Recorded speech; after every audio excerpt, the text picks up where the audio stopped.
आज का हमारा टॉपिक है fundamental right part third article 12 से 35 तक। फंडामेंटल राइट्स जो हैं वो रिस्पॉन्सिबल होते हैं एक तरीके से ऑलराउंड डेवलपमेंट में, जिसमें आता है material development, intellectual development, moral और स्पिरिचुअल डेवलपमेंट। जो फंडामेंटल राइट्स हैं वो इंस्पायर्ड बाय हैं कॉन्स्टिट्यूशन ऑफ इंडिया, जिन्हें वहाँ पे बिल ऑफ राइट्स भी कहा जाता है। हमारे यहाँ की जो फंडामेंटल राइट्स हैं वो ज़्यादा एलेबोरेट हैं कहीं किसी और देश के जो फंडामेंटल राइट्स हैं उनसे, यहाँ तक कि यूएसए के जो बिल ऑफ राइट्स हैं, मतलब कि फंडामेंटल राइट्स, उनसे भी ज़्यादा इलेबोरेटली मेंशन है हमारे फंडामेंटल राइट्स हमारे कॉन्स्टिट्यूशन में, इसलिए इन्हें मैग्ना कार्टा ऑफ इंडिया कहा जाता है। फीचर्स क्या हैं फंडामेंटल राइट के? ये अमेंडेबल है, मतलब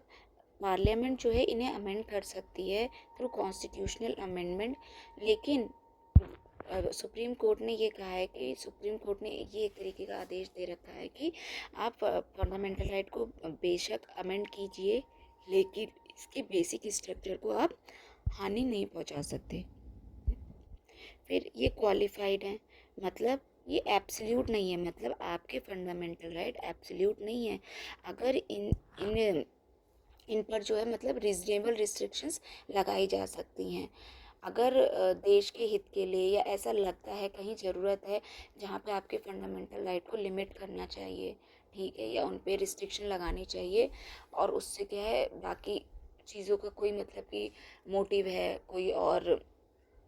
बेनिफिट वाला मोटिव है, किसी और का नुकसान हो रहा हो आपके राइट को लेकर, फंडामेंटल राइट के को लेकर, तो इसलिए आपके जो है फंडामेंटल राइट रिस्ट्रिक्ट किए जा सकते हैं। और जो ये रीजनेबिलिटी है, मतलब कि जैसे कि मान लो किसी ने आपके कोई फंडामेंटल राइट है उस पर अगर रोक लगा रखी है, किसी ने, क्या मतलब सरकार ही लगाएगी, क्योंकि पार्लियामेंट के हाथ में ही है, तो पार्लियामेंट ने मान लो कि उसको रिस्ट्रिक्ट किया किसी लॉ या ऑर्डर के थ्रू, तो ये जो रीजनेबिलिटी है ये डिसाइड की जाएगी कोर्ट के द्वारा, सुप्रीम कोर्ट के द्वारा, ठीक है। और ये जो है बैलेंस बिटवीन माना जाएगा कि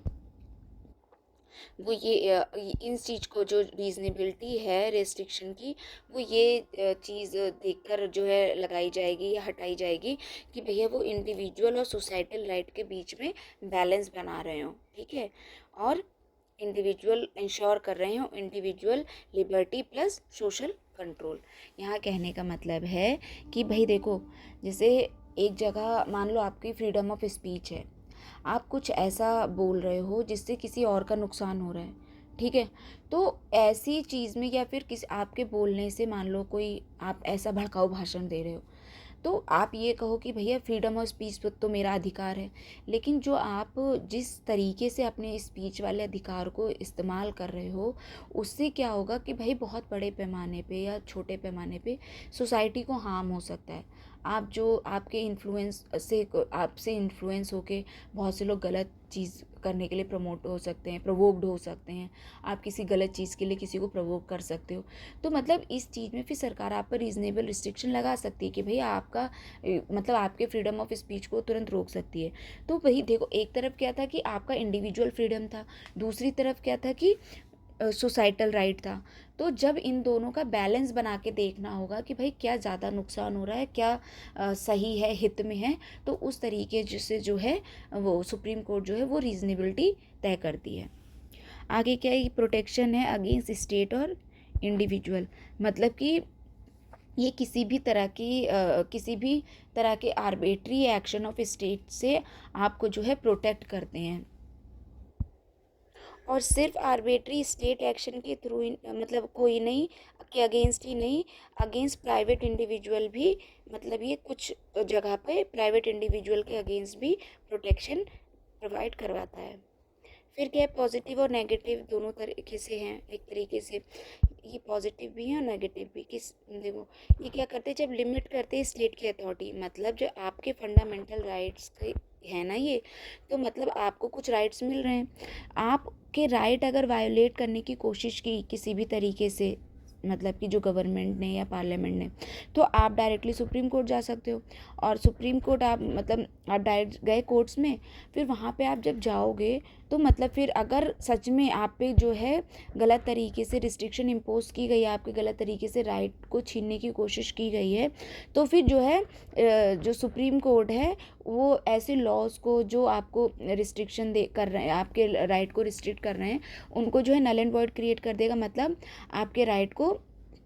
पुनः से लागू कर देगा। ठीक है, ये दे रखा है। लेकिन देखो इसका मतलब क्या हुआ कि जो ये स्टेट की पावर है, भाई स्टेट की अथॉरिटी है लॉ बनाने की, तो जो फंडामेंटल राइट हैं वो स्टेट की अथॉरिटी को जो है वो कम कर रहे हैं या हटा रहे हैं। मतलब अब फंडामेंटल राइट के मतलब के अगेंस्ट में वो कोई वही बना ही नहीं सकते, इसका मतलब लॉ, जो कि पर्टिकुलरली अगर रिस्ट्रिक्शन रीजनेबल नहीं है, ठीक है, तो वो ये इसका मतलब उनकी पावर को लिमिट कर रहे हैं। तो यहाँ पर ये नेगेटिव हो जाते हैं। और हमें यानी कि जो यहाँ पे देशवासी हैं जो भी रह रहे हैं यहाँ पर इंडिया में, तो इनको जो है ये प्रोवाइड करती है प्रिविलेज, मतलब आपके तो ये राइट है, उनको रोक रही है, स्टेट को रोक रही है और आपको प्रोवाइड कर रही है ना कुछ, तो आपके केसेस में ये पॉजिटिव हो जाते हैं। और स्टेट के अगर तरफ से देखो तो ये उन पर रीजनेबल रिस्ट्रिक्शन लगी हुई हैं, तो मतलब वो नेगेटिव हैं।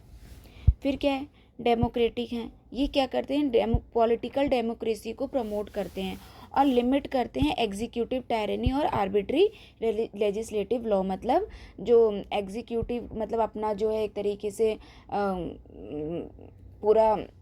दबदबाना कायम कर ले, या कुछ गलत तरीके से, मतलब बोलते हैं ना कि तानाशाही टाइप की ना हो जाए, कोई सा भी लॉ बना रही है, लोगों को यहाँ पे अधिकार ही ना रह जाए कुछ बोलने का या अपने राइट्स की डिमांड करने का, तो वहाँ पर जो है ये उनको जो है लिमिट करती है और हमें जो है पॉलिटिकल डेमोक्रेसी देती है। मतलब पॉलिटिकल डेमोक्रेसी करने का मतलब क्या है, मतलब सरकार ने कुछ करा, काम करा, कोई लॉ बनाया, कोई एक्ट पास करा, आपको ये अधिकार है कि भाई आपके अगर वो हनन हो रहे हैं फंडामेंटल राइट, तो आप उसके खिलाफ आवाज़ उठा सकते हो। तो इसका मतलब आपको पॉलिटिकल डेमोक्रेसी मिली हुई है, ये सबको अधिकार है कि वो उसके खिलाफ आवाज़ उठा सकते हैं। ठीक है, फिर क्या है, जस्टिसिएबल हैं, एनफोर्सेबल थ्रू कोर्ट हैं अगर वायलेट किए जाएंगे। मतलब ये सिर्फ ये नहीं है कि मॉरल ड्यूटी दे रखी है गवर्नमेंट में कि ठीक है भैया आप नहीं, ये आपकी मॉरल ड्यूटी है कि भैया आपको नहीं करना चाहिए वाला सीन नहीं है कि मतलब अगर उनका मन करे तो कभी कर भी सकते हैं ना, वो रिस्ट्रिक्ट कर नहीं सकते इसको। अगर ऐसा कुछ वो करने की कोशिश करते हैं तो भाई एग्रीड पर्सन जो है वो डायरेक्टली जो है सुप्रीम कोर्ट या जो कोर्ट्स हैं उन पर जाके इसके बारे में जो है अपनी रेमेडी उसको प्रोवाइड करवा सकता है, उसको मिली हुई है मतलब। फिर क्या, they can be suspended during national emergency except article 20 और 21। और ये जो है ना इमरजेंसी के दौरान जो है सस्पेंड हो जाते हैं, सिर्फ आर्टिकल 20 और 21 को छोड़कर। हमारे जो फंडामेंटल राइट है वो डिफेंडेड और गारंटेड बाय है supreme court directly, not way of appeal against high court. मतलब हमारे जो जो डिफेंडर और गारंटर कौन है फंडामेंटल राइट का, तो वो सुप्रीम कोर्ट है। और ऐसा नहीं है कि सुप्रीम कोर्ट के पास आप जो है एक हायरार्की के थ्रू पहुंचोगे, मतलब आपको पहले हाई कोर्ट से फैसला सुनाया गया हो और फिर आप उसके खिलाफ ना खुश हो तो मतलब आप जाके अपील करो सुप्रीम कोर्ट में इसके खिलाफ, मतलब हाई कोर्ट के फैसले के खिलाफ। ऐसा कुछ नहीं है। अगर आपके फंडामेंटल राइट का कहीं हनन हो रहा है तो आप डायरेक्टली जो है बिना वे ऑफ अपील आप डायरेक्टली अपील डायरेक्टली जाके वहाँ पे सुप्रीम कोर्ट से दरख्वास्त कर सकते हो कि भाई पर्टिकुलर, तो आप पर्टिकुलर केस में हमारा जो इस जगह पे मतलब हमारे राइट का हनन हो रहा है, तो आपको जो है सुप्रीम कोर्ट फिर मतलब उसको संज्ञान में लेती है। फिर क्या है, नॉट सैक्रोसेंट और permanent amendment under article 368 by parliament. ये सैक्रोसेंट नहीं है और परमानेंट नहीं है, ये जैसे यहाँ पे लिखा था ना कि एब्सोल्यूट नहीं है, मतलब कि इन पर जो है रीजनेबल रिस्ट्रिक्शंस लग सकती हैं अगर लगता है कि आपके राइट को रोकना चाहिए, जहाँ पर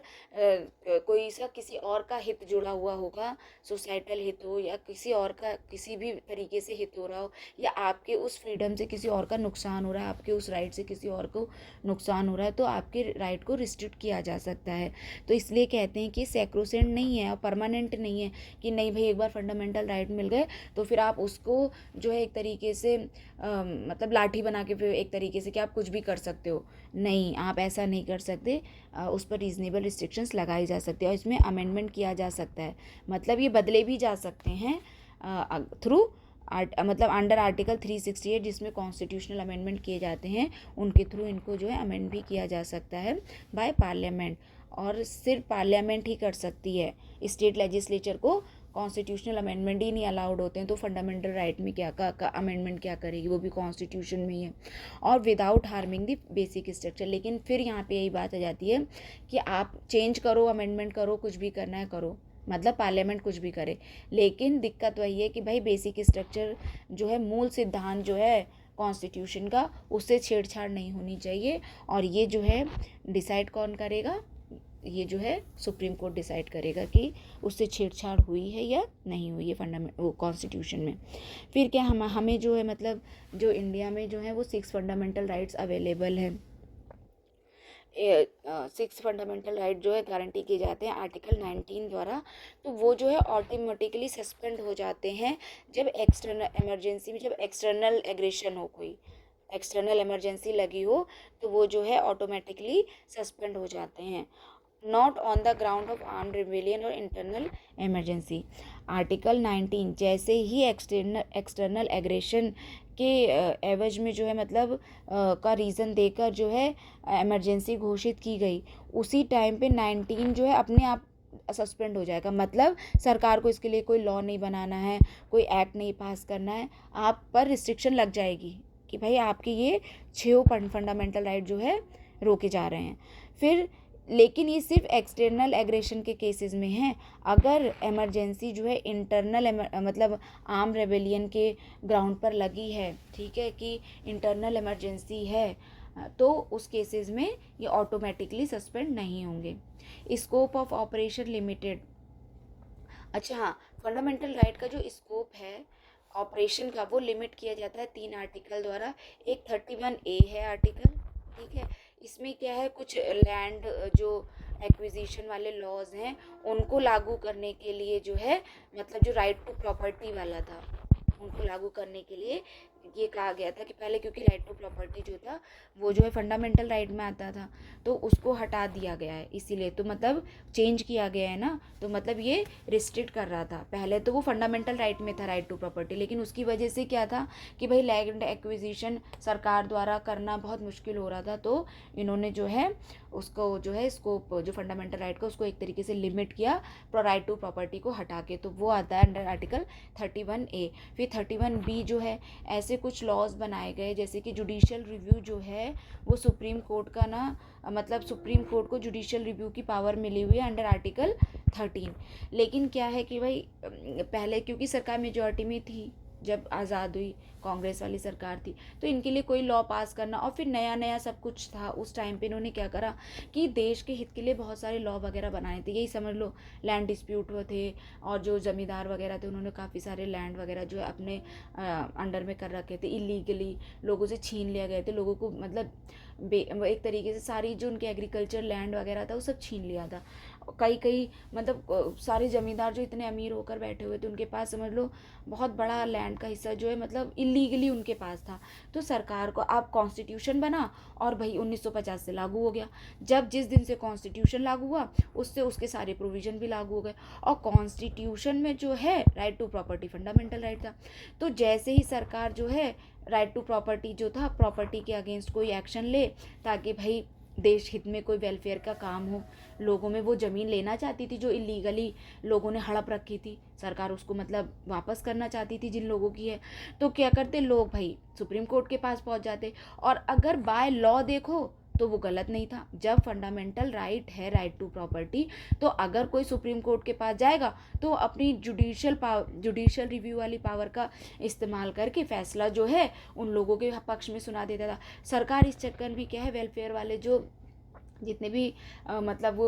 कदम उठाना चाहती थी वो उठा नहीं पा रही थी, तो एक तरीके से ना रिस्ट्रिक्शन लग गई थी उन पर। तो इन्होंने क्या करा भाई, एक जो भी लॉ बनाते थे वो 9 शेड्यूल में ले जाके डाल देते थे, और उसमें उन्होंने ये कह रखा था कि मतलब उन्होंने सुप्रीम कोर्ट की पावर जो जुडिशियल रिव्यू वाली थी उसको रिस्ट्रिक्ट कर दिया था। सोचो कि मतलब जो 9 शेड्यूल में जाके लॉ हम डाल देंगे, ठीक है, प्रॉपर अमेंडमेंट करेंगे, वो उन्होंने अमेंडमेंट करा, लॉ पास करवाया प्रॉपर जैसे होना चाहिए, और उन्होंने क्या करा उसको 9 शेड्यूल में ले जाके डाल दिया। अब जो वहाँ पे जो लॉ 9 शेड्यूल में पहुँच गए तो वो भैया जुडिशियल रिव्यू से इम्यून हो जाएंगे, मतलब फिर उस पर जो है सुप्रीम कोर्ट अपना फैसला नहीं सुना सकती। अब इस चक्कर में क्या हो गया भाई, तो यही वाला जो है लॉ जो है वो 31B से रिलेटेड है, और ये जो है फिर वही again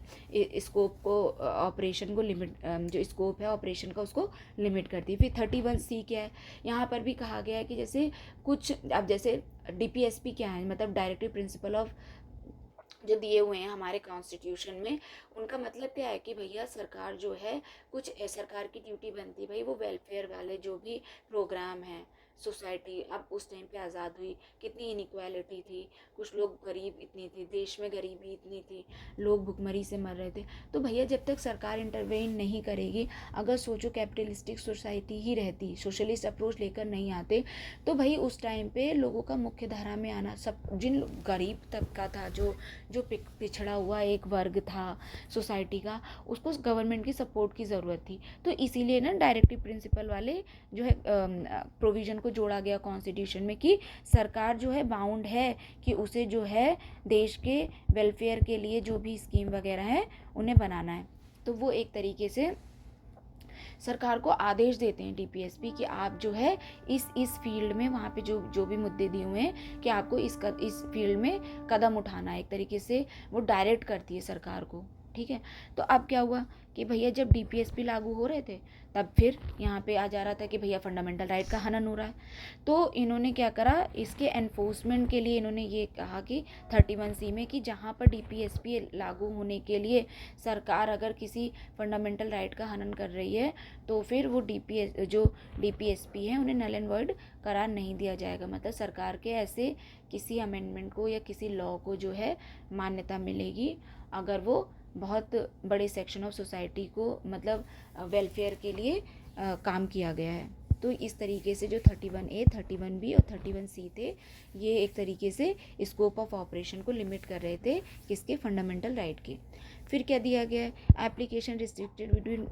restriction martial law under article 34। इसमें क्या है कि जो ना इसका फंडामेंटल राइट का जो है, देखो सबको मिले हुए हैं फंडामेंटल राइट, लेकिन जब मार्शल लॉ लगता है, जो कि अभी तक हमारी कंट्री में लगा नहीं, अंग्रेज़ी वगैरह के टाइम पर लगा हुआ था, कभी लगा होगा, लेकिन अभी जब से देश आज़ाद हुआ है तो यहाँ पे मार्शल लॉ वाली स्थिति नहीं आई है। मार्शल लॉ में क्या होता है कि भाई मिलिट्री का रूल हो जाता है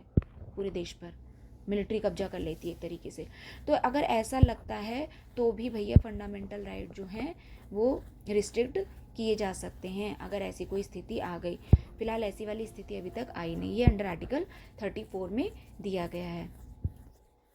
और इसमें एक चीज़ और है कि कुछ पर्सन ऐसे हैं जैसे कि उनको फंडामेंटल राइट नहीं दिए गए हैं, जैसे कि कुछ आर्म्ड पर्सन हो गए, या कुछ ऐसी पब्लिक पोस्ट पे बैठे हुए हैं, या कुछ मतलब जो जहाँ पर ना आपको freedom of expression, freedom of speech allowed नहीं। अब मान लो जैसे आर्म्ड फोर्स के जो जवान हैं या जो उसमें सर्विस दे रहे हैं अपनी, आप उनको भी ना नॉर्मल सिटीजन की तरह ही अगर सारे राइट्स मिल जाएंगे ना, तो फिर मतलब वो खुद सोचो ना, फिर एक जो सिस्टम चला आ रहा है ना वो मतलब चल ही नहीं पाएगा। आप सोचो कि भाई हर कोई इंसान अपना, अब आर्म्ड वाले अगर अपना मान लो कि फ्रीडम ऑफ स्पीच का इस्तेमाल करने लगे या कुछ ऐसा इस्तेमाल करने लगे, तो वो तो सरकार के खिलाफ बोलने लगेंगे, और वो हैं मतलब भाई अगर वही सरकार के खिलाफ बोलेंगे तो फिर कैसे काम चलेगा। मान लो कि अब आपने यहाँ पे मतलब वो सोचो इंटरनेशनल लेवल पे भी इनकी कितनी इंपॉर्टेंस होती है ना, हमारे यहाँ पे अगर ऐसा हो जाए कुछ कभी, जो कि नहीं होगा फिलहाल, इसीलिए रिस्ट्रिक्शन दी गई है कि मतलब जो अगर ये फिर गवर्नमेंट में इंस्टेबिलिटी ले आएगा ना कि भाई एक तरीके से कि फिर तो ऐसा हो जाएगा ना कि गवर्नमेंट की फंक्शनिंग ही नहीं चल पाएगी स्मूथ। तो इसीलिए कुछ लोगों के फंडामेंटल राइट्स को जो है वो रिस्ट्रिक्ट किया गया है। ठीक है,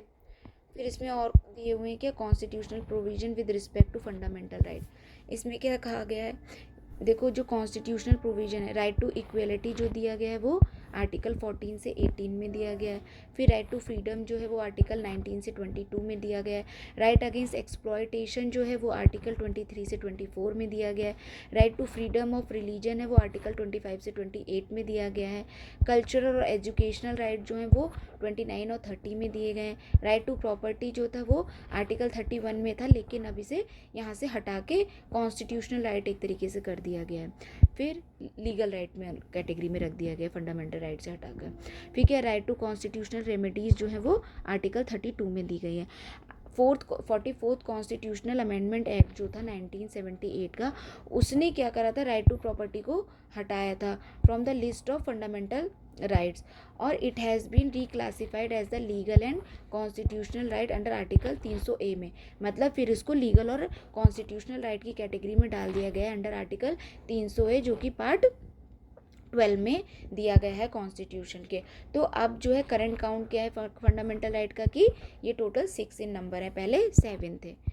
तो फंडामेंटल राइट, अब कुछ फंडामेंटल राइट ऐसे हैं जो सिर्फ सिटीजन्स को अलाउड हैं, और कुछ फंडामेंटल राइट ऐसे हैं जो सिटीजन और फॉरेनर दोनों को अलाउड हैं। ठीक है, तो सिर्फ ये आर्टिकल 15, 16, 19, 29 और 30, इनको छोड़कर जितने भी आर्टिकल हैं वो जो है चाहे सिटीजन हो चाहे फॉरेनर हो, सबको अलाउड है। मतलब जो 15 आर्टिकल है, 16 है, 19 है, 29 और 13 है, ये वाले आर्टिकल जो है फॉरेनर्स को अलाउड नहीं है। बाकी अभी हम इनके डिटेल प्रोविज़न जो है आगे पढ़ेंगे। फिर both citizen and foreigner except enemy aliens, अब कुछ ऐसे हैं जो सिटीजन और फॉरेनर्स को तो अलाउड है, लेकिन एनिमी एलियंस जो हैं, एनिमी एलियंस जो हैं, जो हमने सिटीजनशिप वाले में चैप्टर में पढ़ा था कि भाई वो होते हैं जिन देशों से हमारे देश के रिश्ते ठीक नहीं हैं, वहाँ के जो सिटीज़न होते हैं उन्हें एनिमी एलियंस कहा जाता है। तो वो क्या है कि वहाँ के जो लोग होते हैं, ठीक है, उन्हें एनिमी एलियंस कहा जाता है। और तो ऐसे लोगों का अंडर आर्टिकल 14, 20 और 28 ये जो है जो एनिमी एलियंस हैं उन्हें जो है ये नहीं मिले हुए हैं, बाकी सिटीजन ये फॉरेनर्स को मिले हुए हैं। देखो फॉरेनर्स को सिंपल सी बात है, 15, 16, 19, 29 और 30 ये नहीं मिले हैं, बाकी सारे उन्हें मिले हुए हैं। और जब एनिमी एलियंस की बात आ जाएगी तो 14, 20, 28 सिर्फ ये नहीं मिले, बाकी सबको सारे मिले हुए हैं। अब अगला क्या टॉपिक है, definition of state law inconsistent with fundamental right. Article 12 जो है उसमें जो है डेफिनेशन ऑफ स्टेट गिवन है। तो आर्टिकल 12 क्या कहता है, आर्टिकल 12 जो है वो डिफाइन करता है टर्म स्टेट को for the purpose of part 3। वो जो है आर्टिकल 12 में स्टेट टर्म को जो है डिफाइन किया गया है बाकायदा, और there action challenge in the court if they violate fundamental rights. एक सेकेंड, मतलब हाँ, इसमें क्या है, आर्टिकल 12 में जो है स्टेट को की डेफिनेशन दी गई है कि जो यहाँ पे कहा जा रहा है ना कि स्टेट, ये देखो अगेंस्ट स्टेट हर जगह पे है ना, अगेंस्ट स्टेट। तो ये स्टेट की डेफिनेशन क्या है, किसके ऊपर जो है लिमिट ये एक तरीके से लागू होती है कि फंडामेंटल राइट जो है हमें प्रोवाइड करते हैं, मतलब एक तरीके से हमें राइट गिवन करते हैं अगेंस्ट स्टेट एक्शन। तो वो स्टेट क्या है उसकी जो है डेफिनेशन जो है आर्टिकल 12 में दी गई है, और उसमें जो इंक्लूड होते हैं गवर्नमेंट, पार्लियामेंट, ठीक है, government of legislature of state, मतलब कि जैसे कि सेंट्रल की गवर्नमेंट, ठीक है, उसमें और स्टेट लेजिस्लेचर्स दोनों, मतलब कि जो राज्यसभा लोकसभा ये सब जो आते हैं, तो ये दोनों जो होते हैं ये आते हैं। फिर ऑल लोकल अथॉरिटीज़, जितनी भी लोकल अथॉरिटीज़ हैं, जैसे म्यूनिसिपैलिटीज़ हो गई, पंचायत हो गई, डिस्ट्रिक्ट बोर्ड्स हो गए, इम्प्रूवमेंट ट्रस्ट हो गई, ऑल अदर अथॉरिटी जैसे स्टैट्यूटरी और नॉन स्टैट्यूटरी अथॉरिटीज़ हो गई लाइक LIC, ONGC। मतलब यहाँ कहने का मतलब है गवर्नमेंट और गवर्नमेंट से रिलेटेड जितनी भी पोस्ट हैं या कुछ ऑफिशियल्स हैं या ऐसी ऑर्गेनाइजेशंस हैं जो गवर्नमेंट से रिलेटेड हैं, तो उनके द्वारा, उनमें से किसी के भी द्वारा अगर कोई लॉ, कोई एक्ट, कोई इंस्ट्रक्शन ऐसी पास की जाती है कि भाई वो फंडामेंटल राइट का हनन करेंगे, तो ये सब स्टेट की कैटेगरी में आएंगे, और इन सब के अगेंस्ट में जो है हमें जो है मतलब कि एक तरीके से वो फंडामेंटल राइट जो है अवेलेबल हैं, मतलब इनके किस आर्बिट्री एक्शन, इन सब के आर्बिट्री एक्शन के अगेंस्ट। फिर क्या है, सुप्रीम कोर्ट क्या कहता है, इवन अ प्राइवेट बॉडी, अगर यहाँ तक कि कोई प्राइवेट बॉडी या एजेंसी जो कि इंस्ट्रूमेंट ऑफ स्टेट की तरह काम कर रही है, मतलब वो अभी स्टेट के अंडर में ही काम कर रही है, तो वो भी मीनिंग ऑफ स्टेट आएगी अंडर आर्टिकल 12, ठीक है। तो जब हम ये कहते हैं कि जो फंडामेंटल राइट्स हैं वो जो है हमें आर्बिट्री एक्शन ऑफ स्टेट के अगेंस्ट में जो है या प्रोटेक्शन प्रोवाइड करते हैं, तो जो स्टेट में है वो उसकी डेफिनेशन में गवर्नमेंट आती है, पार्लियामेंट आती है, लेजिस्लेचर ऑफ स्टेट आती है, वहाँ स्टेट की गवर्नमेंट आती है, फिर और लोकल अथॉरिटीज़ आती हैं, ठीक है। तो ये सब उसमें आते हैं और इवन प्राइवेट बॉडीज़ भी आती हैं जो इंस्ट्रूमेंट ऑफ स्टेट की तरह काम कर रही हैं, ठीक है। तो ये था आर्टिकल 12। और there action challenge in the court if they violate FR, मतलब अगर इनके जो है एक्शन, इन्होंने कोई ऐसा लॉ या कुछ ऐसा पास करा कि भैया जो है फंडामेंटल राइट का हनन करेगा वो, तो आप डायरेक्ट जो है कोर्ट में जा सकते हो। Law inconsistent with fundamental right, article 13 में क्या कहा गया है? आर्टिकल 13 कहते हैं कि inconsistent with derogation of any of the fundamental right, मतलब कि कोई भी लॉ जो कि डेरोगेशन करेगा, मतलब एक तरीके से कॉन्स्टिट्यूशन के जो ऑनर है उसे हार्म करेगा, या भैया मतलब कि इसको अपोज कर रहा होगा, इसके अगेंस्ट में होगा, किसके, फंडामेंटल राइट के, तो उसको जो है वॉइड करार दे दिया जाएगा, नल एंड वॉइड करार दे दिया जाएगा, मतलब खारिज कर दिया जाएगा, expressively provided for the doctrine of judicial review. और यही जो है कॉन्सेप्ट जुडिशियल रिव्यू का कहता है, जो कि सुप्रीम कोर्ट और हाई कोर्ट दोनों को अवेलेबल है। मतलब कोई ऐसा लॉ जो कॉन्स्टिट्यूशन के प्रोविज़न, स्पेशली फंडामेंटल के राइट के जो प्रोविजंस हैं उनके अगेंस्ट जाता है और उसके हमारे उस फंडामेंटल राइट्स या कॉन्स्टिट्यूशन के प्रोविजंस को डिसऑनर करता है, तो उसे सुप्रीम कोर्ट अंडर आर्टिकल 13 जो है नल एंड वॉइड करार दे देगी। और ये जो है पावर उसे, जुडिशियल रिव्यू वाली पावर जो है उसे अंडर आर्टिकल 13 गिवन है। जो लॉ है अंडर आर्टिकल 13,